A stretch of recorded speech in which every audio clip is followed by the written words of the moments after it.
Good morning. Hello. How's everyone? Thanks. Yeah, did you have a good night last night? Brisbane 2032. Is everyone ready to go? Okay, well, in fantastic news for Queensland, we have no new cases of COVID-19 in the state in the last 24 hours. That means we're down to just 26 active cases. Our total number remains 1,761. We continue to see a high level of testing, which is fantastic, 16,675 tests, and we're really excited to report that we passed 2 million vaccines in Queensland, a credit to our fantastic health workers and of course every Queenslander who has come forward to get vaccinated. We can also report that the contact tracing for the two most recent cases infectious in the community, the student who travelled from Melbourne and the 12-year-old boy from last week, has been very successful. There are now 358 close contacts from the Melbourne student, 316 close contacts of the 12-year-old, all now safely in home quarantine, home or hotel quarantine. We have not seen any further infections, which the Chief Health Officer reports gives her a level of confidence that we've identified the highest risk contacts from those two cases and put them into quarantine safely, into quarantine away from the community, which gives the Chief Health Officer, and she has advised us, a level of confidence that those risks have been managed, and we want to be able to tomorrow ease as many restrictions as possible here in the southeast. And so from 6 a.m. tomorrow, whereas at the moment there is a restriction on gatherings of up to 30 people, that will increase to 100 people in homes, with no limit for people gathering in outdoor public spaces. Indoor premises, this is the hospitality density rule, will go from 1 per 4 square metres to 1 per 2 square metres. We'll be able to lift some of the restrictions on visitation at hospitals, aged care and in disability care. Weddings are currently restricted in the southeast to 100 people with 20 dancing at one time. They will be able to increase to 200 people with an unlimited dancing, provided people comply with the 1 person per 2 square metre rule, and funerals will also increase from 100 to 200. As I say, we really want to be able to ease these restrictions safely, but we can't ease here without greater assurance, greater protection from the risk of people travelling from other states with the virus into our state. And so we need to be able to reduce that risk. We've seen in recent days ongoing escalations in case numbers and numbers infectious in the community in New South Wales, increases in case numbers in Victoria, and escalations in South Australia also. Thanks to the lockdowns currently in place in Victoria, South Australia and Greater Sydney, that we have reciprocated. Our border is effectively closed to those people already, but in order to be able to ease these restrictions, as I've outlined, we need to close the border to the rest of New South Wales. That will mirror the arrangements currently in place in Victoria, South Australia, Western Australia and Tasmania. There will be a border zone in place for people who live and need to travel within the communities around the border. So the X-Pass that those border communities will be familiar with will be available and allow that travel for essential purposes. It will extend south to Clarence Valley and west to the South Australian border. It will allow people to move around those communities for essential reasons, all of the things that you would expect, things like school, to go to school, to go to work, for healthcare or to care for others. The border zone won't include Coffs Harbour. There are some risks there that the Chief Health Officer is concerned about. Police will be installing checkpoints at key locations along the border, and the Deputy Commissioner will outline those. In the southeast, in order to be able to lift these restrictions, even though it's less than 14 days from when we had someone infectious in the community. The Chief Health Officer has asked if people can continue to wear masks for 7 more days. Masks have proven effective at allowing us to mitigate the risk of those infectious cases. So continue to wear masks at all times that you're around others, except for when you're seated, eating and drinking, or strenuous exercise. We've seen in Victoria some cases of transmission, the first real cases of transmission within a stadium, and so the Chief Health Officer has also recommended that we bring in some additional restrictions for stadium events, for large stadium events where people travel great distances and have large crowds. So for those stadiums with a capacity of greater than 20,000 seats, they will now be capped at 75% of their capacity. That's in part recognition of the sheer number of sporting events currently being held in Queensland, with those additional NRL and AFL matches being played in the state. There will also be more stringent requirements around the wearing of masks, even while seated, except when eating or drinking. As I say, this recognises the risks associated with a large number of people travelling distances and congregating, particularly on their way in and out.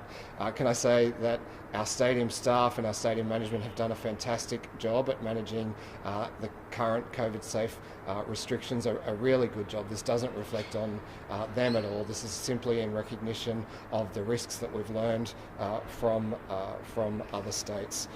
The Deputy Commissioner will also outline how our quarantine capacity is currently stretched. We have 2,995 people in hotel quarantine and 5,365 total Queenslanders currently in quarantine, and of course it's possible that the extension of these border restrictions will add to that pressure, although I'm pleased to report that we have seen more compliance in the heavy vehicle industry.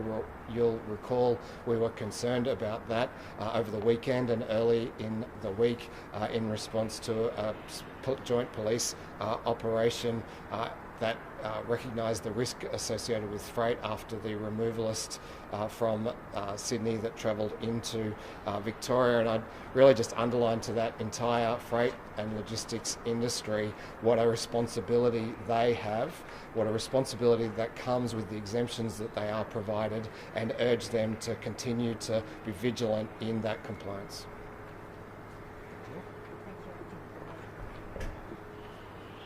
So very good news that we have no new community-acquired cases. We didn't have any yesterday or today, which means that our contact tracers have had the opportunity to really get in there and find all of the close contacts of our most recent cases and have them all now in quarantine. So should any of them become positive, which is still possible for the 14 days, of course, they're already isolated. So that is a fantastic piece of work by all of those people. I'll just go through the numbers because they're quite astounding. So there are 358 contacts related to that student healthcare worker who came up from Victoria. There are 316 contacts related to that family who returned from Sydney.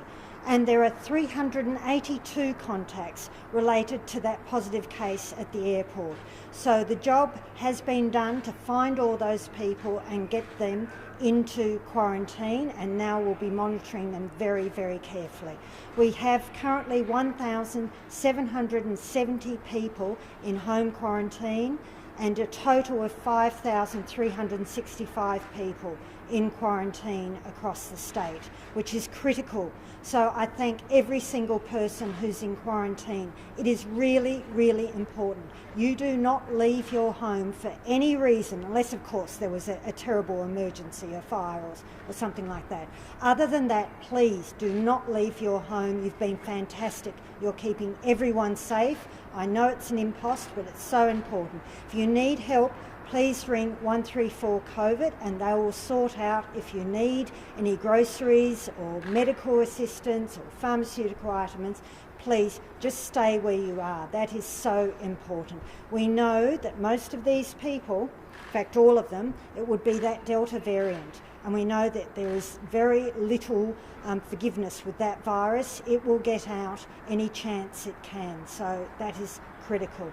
Now, because we have all of these people in quarantine, and I'm reasonably comfortable we've found the people we need to find, and also because we are tightening up our border, we are seeing, unfortunately for New South Wales, ongoing escalation of their risk down there. We're seeing more cases in their restricted local government areas that they've locked down, but we are also starting to see cases come out of that area while infectious into other parts of the state, such as Coffs Harbour, such as down in the south coast. We've seen positive sewage results in Bowral. It is really starting to escalate. It's important that we increase the restrictions on New South Wales. So therefore, as of 1 a.m. tomorrow morning, all of New South Wales is declared a hotspot, which then means that people cannot enter into Queensland from anywhere in New South Wales except for a few exemptions. So of course, Queensland is returning home, but they'll be going into hotel quarantine. People who have exemptions for various reasons, again, will go into hotel quarantine. And then there is that border zone that we've put in place. Now, it is really important that people in that border zone, if they go south out of the border zone into the rest of New South Wales, they won't be able to come into Queensland for 14 days until they left that other part of the state. But if they've only been in the border zone, then there will be a number of permitted reasons that they can cross into Queensland. And they're the ones that they're used to. They're for education, for school, for university, for work, for healthcare, any form of healthcare, for essential shopping that they can't do locally. And that will vary. I mean, people who are in Tweed, of course, they've all got local shops there, they can manage that. But if you're out towards the South Australian border, there mightn't be shops, and the closest ones are in Queensland. So for essential shopping. Not for social reasons. So not to come to restaurants, because we know that restaurants are higher risk. Not to come to cinemas, not to come to football matches, those sorts of things. So I'm positive that the people in the border zone are fully aware of the types of things that it would be sensible for them to continue to cross the border, and the things that they'll just have to forego while New South Wales gets their outbreak under control, and we can be sure that we won't have risk of spread coming into Queensland from parts of New South Wales. So that is really important. And then it's great to see the restrictions will ease from 6 a.m. tomorrow, but I have asked that for an additional week, could people please wear their masks? We know that has protected us. I am positive that the reason we've not had community spread recently is because people have been genuinely wearing their masks. So for the next week, I just want to up that use a little bit so that we wear masks at all times, unless we're in our own home or in our car with members from our household, or doing strenuous exercise, so we really can't wear a mask because that would be a risk to our health, or we're under 12, although I've seen a lot of kids wearing masks. That's a good thing. If kids would like to wear masks, that would be great to see, but there isn't any requirement to. Under 12, we don't require to wear masks. And then, of course, if anyone has any medical contraindication, so respiratory disease or so forth, that would compromise their health, then they don't need to wear a mask. But for the vast majority of people, I'd like you to wear masks at all times. And particularly, this is a change, so this is really important. When you go into stadiums, until now, I've said once you sit down in your seat, that you can take the mask off. I now need you to keep the mask on the entire time you're in the stadium, unless you're seated and eating and drinking. Then you can take the mask off while you're eating and drinking, but then pop it back on.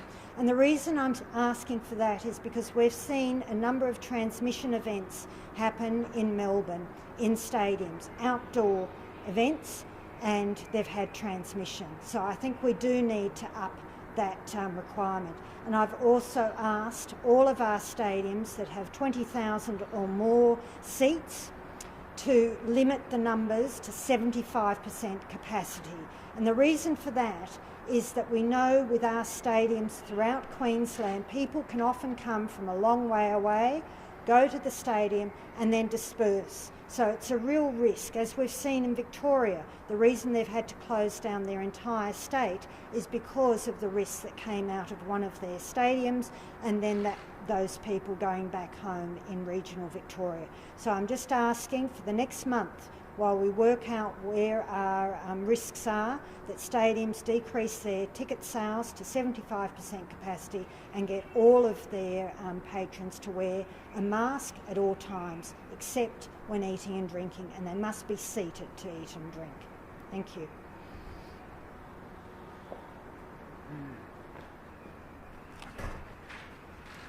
It is because of the amazing work of Queenslanders, our contact tracers, our COVID testing staff, the pathologists, that we're able to act quickly, get these results and be able to contain the virus. So I want to thank everyone for doing the right thing and following the rules.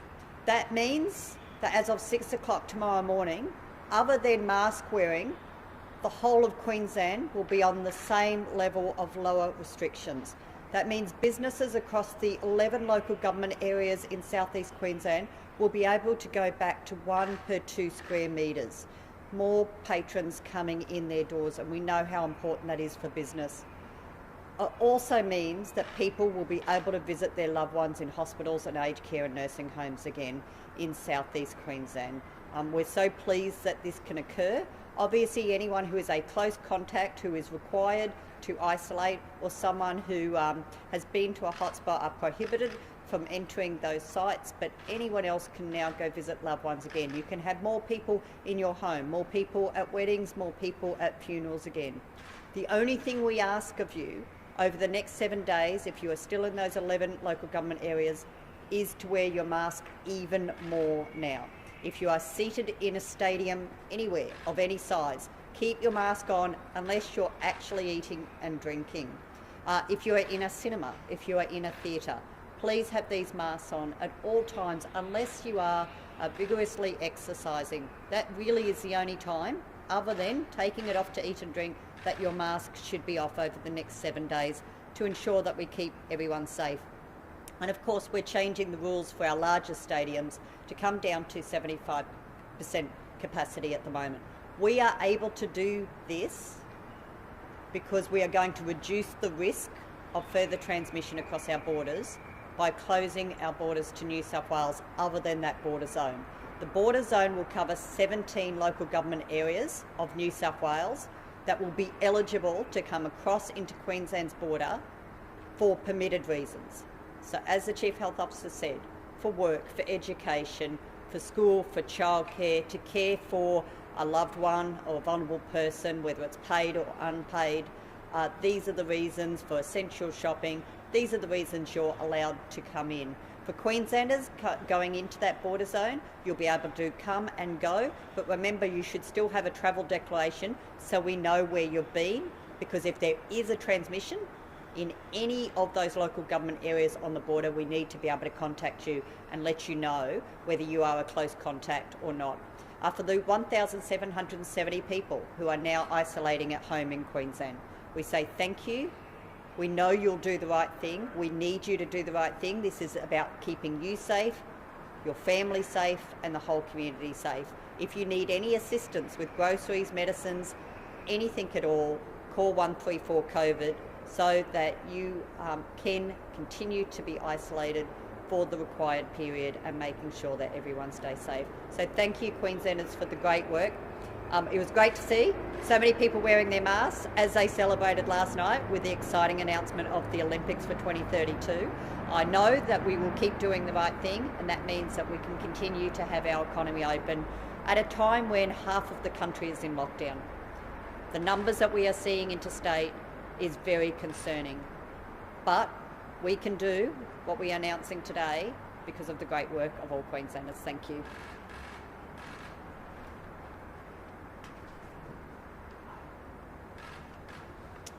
morning. I'll start with our road borders, and as you've heard, we're moving to a different posture as of 1 a.m. tomorrow morning, so the checkpoints will be back. The point I have to make about that is exactly what we've had to tell you in the past for our community, is that when we first implement this, it does get very congested, it does get very difficult, and we're asking all of the community to work with us through this. Pack your patience, make sure you have the right passes, but realise that once we implement this for a period until it settles, we will see some congestion and delays. So please work through with us on that. With respect to those borders, of course, as you've heard, people will need to make sure that if they are Queenslanders and they can get back out of an area that's not currently a hotspot, they should really do so today. If they come through tomorrow and they're coming out of a hotspot, they can be expected to put into hotel quarantine. And as the Acting Premier said, our hotel quarantine is under pressure, so it would be very good for us to see all those persons that should come home and can come home, that come home before that 1 a.m. deadline. With respect to that too, as you've heard, there will be a cross-border area. Please bear in mind that these systems do take time to change, that with new directions we have to put in new passes and new systems. That is underway. There may be some delay in getting the new pass completely completed. That will mean that people can still travel on the existing pass. So when they get on the system, the pass that is on there, they can use that. They need to understand what the directions are, and we will assist them to work through that if there is any issues. In our operational area, you've heard about masks, so they are not going away. We really do need the community to continue to do the right thing. We are still seeing some people not wearing masks. We handed out 39 yesterday, so please, for the next week, make sure you have your masks, you carry them, and you wear them. At our borders yesterday, we intercepted 1,881 vehicles. We turned around 6 and we put 1 person into quarantine. At our domestic airports, we processed 1,462 passengers, refused entry to 6 and placed 109 into quarantine, and we saw 212 international arrivals into this state. On our heavy vehicle operation, we intercepted 133 heavy vehicles. The compliance is improving, so to the trucking industry, to the truck drivers themselves, thank you for listening to the message and improving, but we need you to continue to do that. The non-compliance started at around 36%, it's down to 13% now of those not having the appropriate passes. So whilst it is improving, some are still not doing the right thing. And indeed, we had to issue 4 penalty infringement notices to truck drivers yesterday for failing to have the appropriate paperwork. And in one incident, a very concerning incident, the truck driver drove at police and has been charged or is being investigated for serious criminal offences on the Darling Downs. So we need people to cooperate with police when they're doing their job, not make it more difficult for them. We also saw 2 breaches of our border controls where people failed to declare when they came in, and they've been fined $4,135, so serious consequences. And we had 1 person attempt to escape hotel quarantine in Brisbane via the fire escape, but was caught before they got out, and they've been fined $1,378. So the message there to everyone is, whilst we will work with the community to make sure that we all comply with the Chief Health Officer's directions to keep us in their safe place, there are serious consequences for those that willfully do the wrong thing. Thank you.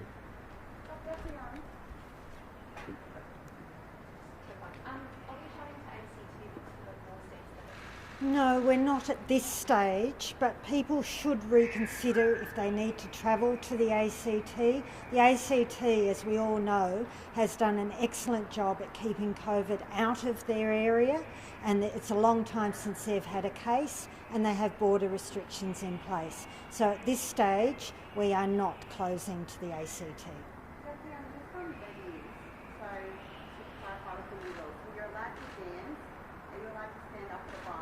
Yep, but as soon as you need to eat or drink, you need to be seated, and then you can take your mask off. And with dancing, you mentioned that masking is not a vigorous exercise.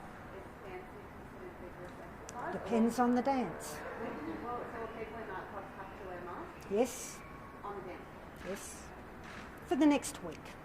So this is just to protect us for 1 further week, because although we believe we've found all of the contacts, because Delta can spread with seconds of exposure, there might have been some that we've not picked up, and we know that masks have really added to our ability to mitigate the risk. And in order to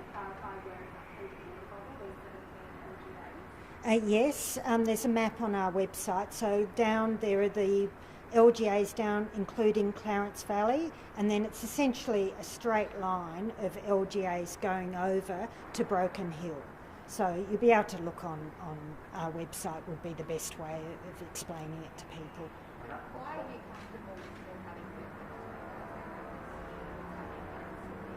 Yeah, because Sydney is facing stay-at-home orders, so people in Sydney shouldn't be moving more than 10 kilometres from their home. But we know that there have been some people, particularly freight and others, who've gone outside of Sydney. And we have seen now that positive sewage detection at Bowral. We've seen New South Wales being forced to lock down those 3 LGAs around Orange. We've seen those that case that was up in Coffs Harbour, a construction worker, that's a significant risk there.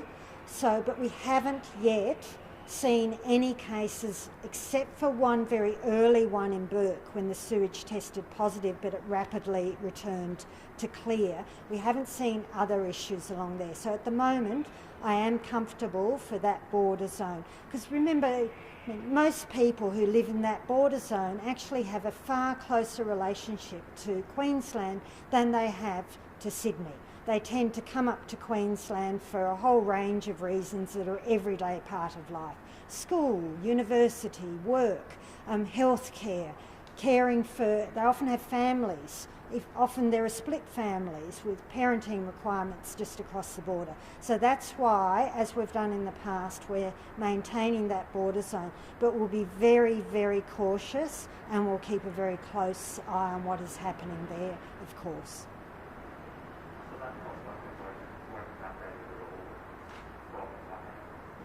From 1 a.m. tomorrow. How long do you expect the last stay in place and what's happening with even how things are looking down south because it's been in place for quite some time now? I suspect we'll be reviewing it in a month's time, but if things rapidly turn around, of course we'll review it earlier. If things don't turn around, it could well be longer. So people should be prepared for the next month would be my advice to them. In terms of Melbourne, Victoria, what are we looking like No, they've got fewer cases, and today's cases, they had 26 and they were all in quarantine, so we might be able to look at Victoria much earlier than that. But we'll just keep on doing this. This is a day-by-day process. Do you think the Premier should go to Well, the International Olympic Committee have just granted Brisbane one of the biggest honours in the world, the chance to host the world's biggest event. And I think what the Premier said is that she never intended to offend them or offend anyone. And I think given what they've said and John Coates has said, I think she should go. What do you think about the exchange last night between John Coates and Look, I know that John Coates and the Premier are very close. They have a very strong relationship. I think what you saw was just how strongly the IOC feel about the opening ceremony, and I think what the Premier said, that she certainly never intended to cause any offence whatsoever, after the IOC has just granted us the thing that we asked for, the chance to host the 2032 Olympics here in the southeast. pretty embarrassing though that the Premier got called out in the middle of the press conference? I think there's a pretty robust relationship there between the Premier and John Coates, and what was said simply reflects the way they were feeling about that matter. And I think having heard what they had to say, I think that's a pretty strong perspective. The Premier hadn't planned to go to the opening ceremony or any events. Do you think she's taking it seriously? I think we're taking it very, very seriously. This is an incredible honour for our city. I'm incredibly proud that we've been able to win those hosting rights for the Olympic and Paralympic Games in 2032. I don't think there's any way, Lydia, you could consider that we haven't taken this very, very seriously. I believe she'll be back at the weekend.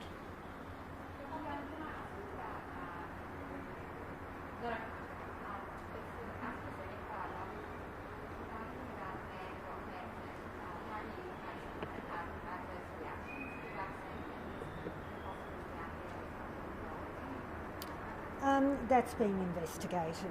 So the important thing, thank you for reminding me about the importance of vaccination. Today it is more important than ever that any Queenslander who is 60 years of age or older immediately, if they haven't had their first dose of AstraZeneca, which is about 30% of people in that age group, please go and get that first dose. That is becoming really important.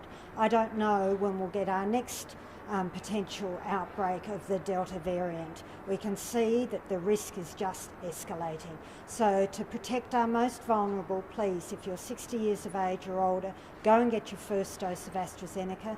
Anyone who's had one dose of AstraZeneca or Pfizer, please go and get the second dose at the right time frame. 12 weeks for AstraZeneca, for 3 up to 6 weeks for Pfizer, because you need both doses. So get the 2 doses as soon as you can. For people under 60, you're at less risk of getting severe disease, which is a good thing. But as soon as possible, when we have got Pfizer vaccine available, please come and get it. So there'll be information updated regularly on our website when there is Pfizer vaccine available. Thank you. That gentleman's being investigated. Yes. I guess, is there anything else you can say about the advice Of course, people should, whenever they're concerned about their health, it doesn't matter whether it's vaccines, it doesn't matter if it's anything else, the best person you can talk to is your own GP.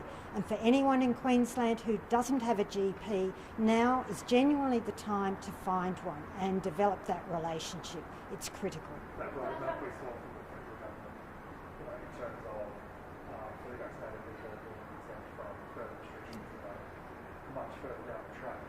Do you think that message is getting through to people who have vaccine hesitancy, that if they don't get vaccinated, they will be still subjected to these restrictions? It's a bit hard to discuss vaccine hesitancy when, to be blunt, we don't have enough vaccine to offer people. So that's why I'm saying if you're 60 years of age or over, please, for your own sake, come and get vaccinated, because we don't have enough vaccine available for the whole population to be able to mitigate the spread and the risk of spread of the virus, particularly this Delta variant. So it's too early to talk about vaccine hesitancy when people just can't even access it.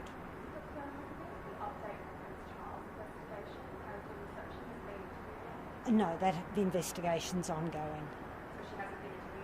I don't know. It's an ongoing investigation and they'll complete it when they can.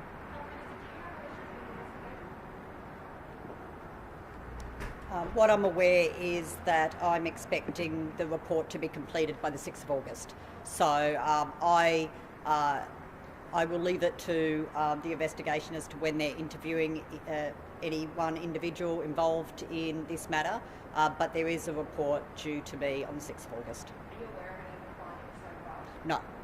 No, I'll And just... will be released, sorry, shortly after that date? The Premier has given a commitment that that will be publicly released.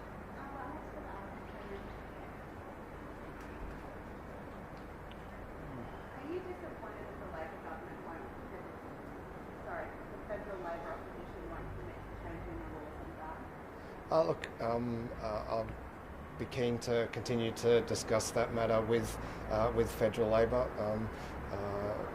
I noted in your report they'd simply not commented or not responded. So that's not them saying they won't do it. I'll be keen to keep engaging with them, and in conjunction with the other states that have now legislated to provide for voluntary assisted dying for their citizens who are suffering at the end of their lives. It's not a very good sign that they won't even respond to questions about it. I'm not going to reflect on what their motivations might be in those circumstances. I'm keen to keep talking with them about it. Keen to keep talking to the current government about it. I mean, at the end of the day, they're the government and they're the people who could move now, either by changing the law or by providing some direction from the DPP.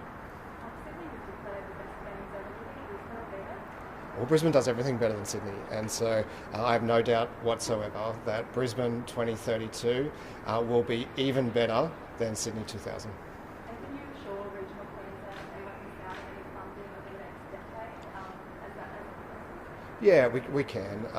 The Premier's been very clear that, first of all, this will be a Games for the whole state, and that throughout that period we'll continue to deliver, as we always have, infrastructure right throughout Queensland. Do you expect with the increase of restrictions along the border that there's going to be more people applying for these medical exemptions to get into Queensland? How many people are in that unit at the moment, and is it meant to be possible? It's probably better for either Jeanette or the Health Minister. One of the reasons you can cross from the border zone is healthcare, or to visit a vulnerable person to provide care to. So they won't need exemptions to do that. Now, the population of the rest of New South Wales is actually not that large. So we already have all of those restrictions in place for that extra greater Sydney, if I can describe it that way. So the areas beyond that are not that much. So I don't see that there'll be a significant increase in exemptions. But yes, we can flexibly increase and decrease the staff as we need in that area. I don't know how many there are today because it might have been increased from yesterday. It does genuinely increase and decrease depending on what the need is. And how many of these compassionate exemptions do you guys get every day? We'll get up to 100 or so.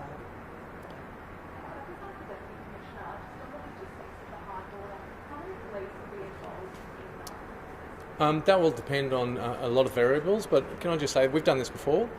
So we have a well-executed plan. We will do the physical things such as getting the barriers in over the next period. We've practiced this, we've done it, and we'll assess that against risk and traffic flows in terms of how many people we need to do that.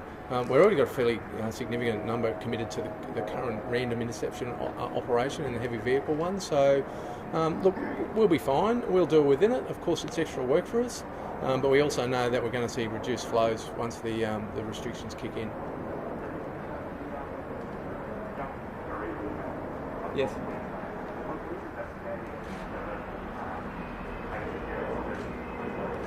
Yeah, look, we are looking into that, but don't expect anything to get concluded while she's in quarantine. So until she's completed her quarantine period, we won't be interviewing her, so it'll be a little while before we sort that out. Are you concerned at all about maybe some of these orders that are linked to interstate exposure sites are a little bit harder to follow?